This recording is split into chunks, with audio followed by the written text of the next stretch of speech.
বৃষ্টি যদি হয়, কখনো বৃষ্টি, বাইরে প্রচন্ড বৃষ্টি, আপনি জামাত ধরার জন্য মসজিদে যেতে পারতেছেন না, তখন ঘরের সবাইরে নিয়ে আপনি জামাতের ইমাম হবেন।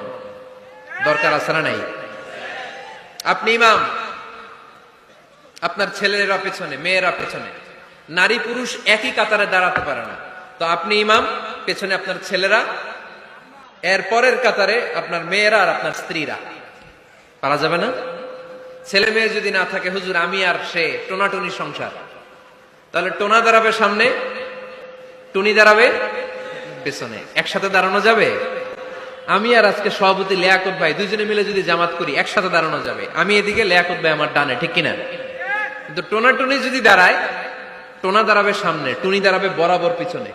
মাসালা বুঝতে পেরেছেন? The family that prays together stays together. যে ফ্যামিলি একসাথে নামাজ পড়ে, ওই ফ্যামিলি টিকে থাকে বহুদিন, ঠিক কিনা? I repeat, the family that prays together stays together. যে পরিবার একসাথে সালাত আদায় করে ঘরে, এই পরিবারগুলো ভাঙে না। এই পরিবারের ডিভোর্সের কথা শুনবেন না। এই পরিবারে আছে শুধু শান্তি আর শান্তি। চিল্লায় বলেন ঠিক কিনা?